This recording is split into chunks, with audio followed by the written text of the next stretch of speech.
정치는 도대체 무엇을 위해 존재하는가? 저는 과거의 임금의 왕들의 시대에 충성은 이 민을 향해서 가야 된다라는 말이 있었죠. 자, 그래서 그 당시에도 역성혁명이 있었습니다. 왜? 왕이 하늘이 내려서 왕은 바꿀 수 없다라는 것이 맞는가? 아니면 왕이 시원찮고 잘못하고 틀려먹었을 때는 왕을 바꾸는 것이 맞는가? 민주주의 제도까지 안 가더라도 왕은 잘못했을 때 자동적으로 바뀌어졌습니다. 조선도 왕을 2번 내쫓았고, 그리고 이성계도 고려의 왕실을 내쫓고 이시왕조를 열었습니다. 왕이 있을 때도 그러하건대 이제 국민들이 뽑는 그런 대통령의 시대, 민주주의라면서 우리가 이 시대의 정치가 도대체 민을 향해서 가고 있는가? 아니면 정치인들의 살을 향해서 가고 있는가? 우리가 이재명을 보면서 지금 많은 생각을 해봐야 될 때다라고 생각합니다. 오늘 아침에 보면 소득 4만 달러 길목, 국민은 왜 행복하지 않는가라는 칼럼이 하나 실렸어요.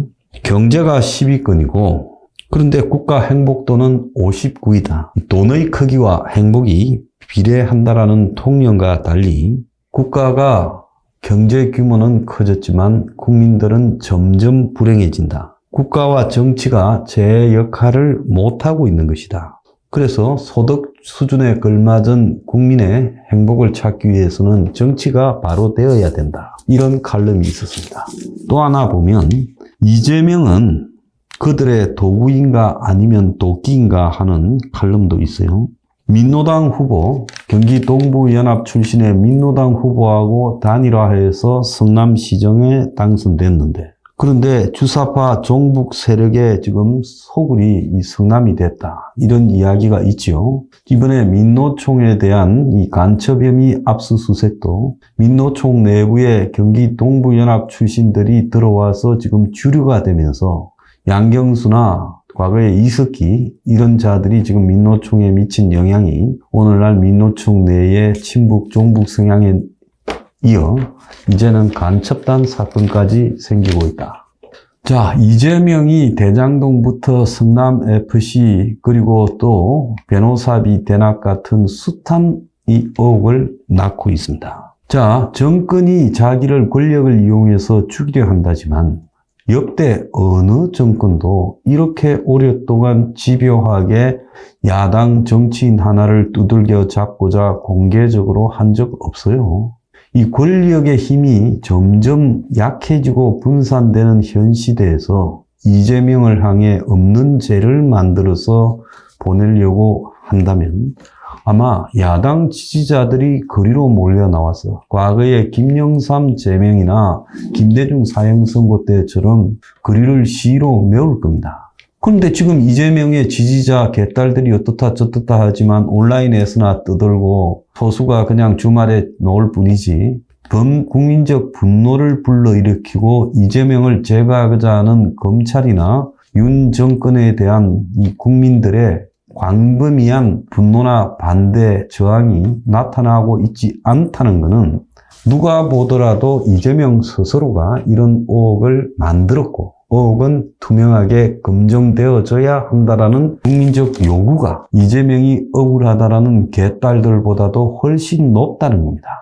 그래서 이재명 의혹이 정리되기 전에는 아무리 주말마다 촛불 시위를 해도 불이 붙지 않는다는 것은 이미 확인된 겁니다. 추운 겨울에 공연히 헛수고들 하고 있어요. 지금 이태원을 세월호처럼 만들 수 없다는 것도 이미 입증이 되었습니다. 윤 정권이 여러 가지가 시원찮음에도 불구하고 윤 정권 초반에 이명박 때의 촛불처럼 그런 것들도 나타나지 못하고 있는 걸 보면 그야말로 지금 윤 정권을 뒤집고자 하는 개딸이나 한국의 종북 좌파 세력의 의지가 국민들을 설득해내지 못하고 있다는 걸 의미하는 겁니다. 자, 제가 여기서 이제 하나 이 내년 총선을 앞두고 정치권에서 벌어지고 있는 행태들을 한번 진단해 보겠습니다. 자, 야 쪽에는 이제 문재인 쪽이 포럼을 만들어서 이재명을 견제하려 하고 대선 경선 패배 이후 미국으로 갔던 이낙연이 움직이고 있는 듯한 모습도 보입니다. 아마 이재명에 얽혀있는 숱한 고리들 중에 하나만 제대로 작동하기 시작하면 당 내부에서 이재명에 대해서 당 대표직을 그만둬라. 내년 총선을 앞두고 이재명 지도부가 공천을 행사할 수 없다라고 될 겁니다. 그래서 지금 내년 총선이 4월 달에 있고 총선을 앞둔 시점에서 어떤 형태로든 이재명이 당을 방패막이로 세워서 방탄복으로 해서 버틸 수 없다라는 것이 지금 기정사실화 되어 갈 거라고 보입니다. 검찰이 최근에 이 사모펀드와 또 바이오 등에까지 수사의 폭을 넓혀가고 있는 것은 결국은 이재명에 대한 조사가 충분히 조사할 만한 일에 대해서 하고 있는 것이다. 그래서 더 그런 의혹들을 철저히 척결해 주었으면 하는 입장이다라는 것을 나름 판단했을 거라고 봅니다. 안 그러면 검찰이 굉장히 움츠리는데 최근 들어서 검찰의 강공 드라이버가 더 거세어졌어요. 자, 국민의힘으로 보면 저런 야당의 지금 행태에도 불구하고 한 5% 안팎 이기니 이런 정도의 지지율, 대통령도 40% 초반에서 30% 중후반 사이에 머물러 있습니다. 아마 여권 지지자나 대통령실도 알 거라고 봅니다. 아무리 노력해도 40% 중후반까지 가기가 쉽지 않다. 결국은 지금 철저하게 이 과거 문 정권과 이재명에 대한 청산을 몰고 가서 적어도 이 강경한 보수의 지지는 결집시켜 놓고 버텨야 된다라고 생각할 겁니다. 지금 거의 결집됐어요. 솔직히 여기서 더 올리는 것은 합리적 보수나 중도 등을 끌어들여야 되기 때문에 쉽지 않을 거다. 거의 다 결집시키고 있다라고 보입니다. 그런데 여기서 이제 여당 내에 당대표 선거가 지금 오히려 현재 야당이 지리멸렬해 가지고 있는 상황에서 내년 총선을 앞둔 가장 지금 위태로운 움직임을 보이고 있습니다. 왜 그런가 하니 우리가 지금 김무성과 이 박근혜 정부, 당시 박근혜 정부는 서청원이 되기를 바랬습니다마는 당대표 경선에서 김무성이 당대표로 됐어요. 그리고 총선에서 공천권을 두고 싸움이 벌어지다가 급기야 이제 그때 진방 논쟁도 벌어지고 또 김무성이 공천장을 위한 옥새를 들고 부산으로 나르샤 하는 일까지 벌어졌습니다. 그래서 한때 170석, 180석까지 거론되던 의석이 오히려 민주당의 한석지는 어이없는 결과까지 나왔고요. 그것이 이제 탄핵으로 이어졌고 박근혜 정권 붕괴 그리고 현 여권의 분열로 이루어졌습니다. 자, 그때 이후로요. 홍준표 체제를 거쳐서 황교안 그리고 김종인 비대위 그리고 이준석 지금까지 이 현 여권의 지도부는 지독히 취약하고 그야말로 갈팡질팡이었죠. 자, 그럼에도 대선은 이겼지만 그것은 문 정권과 좌파들의 지금 행태에 분노한 국민들의 심판이지 현 여권이 잘해서가 아니라는 걸 알아야 될 겁니다. 자, 그런데 지금 한국 정치가 거대한 세계적 차원의 경제 위기가 밀려오는데 이 위기를 별로 위기라고 인식하고 있지 않아요. 현 여권은요. 야당이야 저건 마찬가지지만 그렇지만 정권을 갖다가 맡고 있는 여권 입장에서는 이 위기에 대한 인식이 남달라야 된다는 것은 기본적으로 갖춰야 할 입장이라고 생각합니다. 자, 그런데 현 여권에서 지금 중요한 것은 정권과 가까운 김기현이 당대표가 되느냐 그리고 김기현 당대표를 흔들 수 있는 나경원이 출마 못한다. 그래서 초선 의원 80% 모여서 나경원 반대한다고 입장을 발표합니다.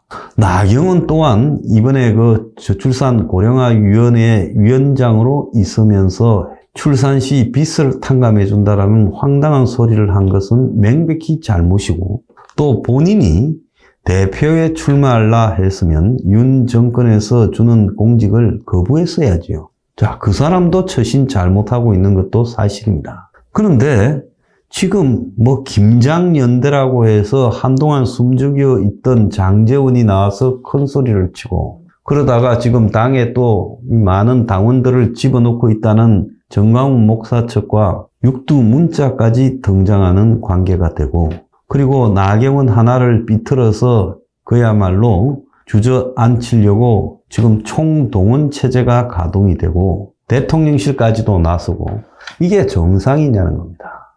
그래서 이런 모습들이 현 여건의 이 폭을 굉장히 흔들고 있어요. 물론 윤 정권으로서는 당 대표가 윤 정권과 보조를 맞추지 못하는 사람이라면 앞으로 이 총선 이후에 윤 정권이 위태로워질 수도 있다고 보고, 적어도 당 대표는 확실하게 믿음이 있는 자로 가야 되겠다라고 생각했을 겁니다. 그렇다면 당 대표도 범당원적 지지를 받을 수 있는 사람을 애초에 낙점해서, 그래서 그 사람으로 하여금 이 충성을 맹세받고 당선시키는 쪽으로 몰고 갔어야 되는데, 김기현 씨 그 개인의 뭐 호불호는 저는 말하지 않겠습니다. 장단점이 있는 사람이 있죠.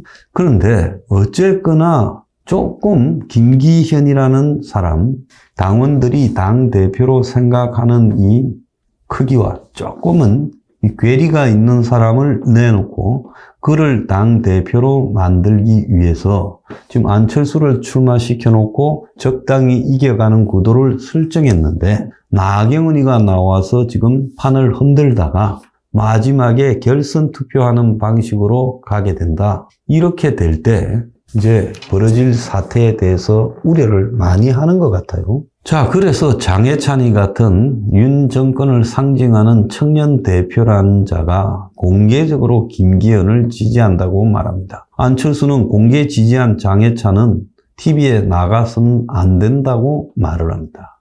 장제원이나 장해찬이나 이런 자들이 나서서 이 판에 떠들고 있는 것은 좀 지켜보기가 역겨운 부분도 있는 것도 사실입니다. 그래서 대통령이 자기와 뜻을 같이 하는 사람을 당대표로 앉히려고 한다. 이것은 충분하게 이해할 수 있지만 그 당대표로 앉히는 과정에서 인물 선택, 그리고 그 인물을 만들려고 지금 몰아가고 그리고 누르는 분위기, 이런 것들이 많은 국민에게 현 정권이 좀 살아나려고 여러 가지 노력을 하고 있구나라는 긍정적인 평가를 유보시키는 쪽으로 작용하고요. 행여나 잘못되면 이것이 2016년 총선 전에 벌어졌던 그 해프닝을 다시 반복하는 쪽으로 갈 수 있다라는 데자뷰가 지금 보이고 있어요. 자, 그래서 이야기를 합니다. 정치는요, 이 국민이 더 우선이다. 그래서 당 대표를 나오는 사람은 누구에 대한 충성을 말할 게 아니라, 충성은 검증되었으니까 낙점 받지 않았겠습니까? 그렇다면 충성은 이제 그만 말하고요, 국민을 향한 자기 이야기를 해야 된다는 거예요. 한국이 가장 어려울 때 국민이 행복해질 수 있도록, 아니 안전해질 수 있도록 뭘 하겠다, 그런 것을 말해야지 개인에 향한 충성으로 당대표가 될 때 국민은 그 당을 버릴 수도 있다는 겁니다. 지금 여야에서 벌어지는 것은 이재명이라는 험많은 개인을 향한 충성적 방탄, 그리고 낙점한 친윤 후보에 대한 개인적 엄호와 상대 후보 공격, 이런 것들도 국민이 봤을 때 상식 수준을 넘지 않도록 좀 세련되게 할 수는 없는 겁니까? 양쪽에서 하는 행태에 지금 여러 가지 비릿한 냄새가 진동을 하고 있습니다. 이제 이게 더 비릿해지면 아마 고개를 돌리고 쳐다보지를 않게 될 겁니다. 자, 그래서 당대표를 이재명이가 한들 내년 총선을 이기겠습니까? 김기현이가 당대표가 된들 국민의 마음을 얻겠습니까? 좀 주변을 두려워하기도 하고요, 국민을 좀 의식을 해주길 바랍니다. 국민은 둘러리라고 보십니까? 필요할 때만 쓰는 달면 삼키고 쓰면 뱉는 대상입니까? 국민을 껌처럼 여기지 말기 바랍니다.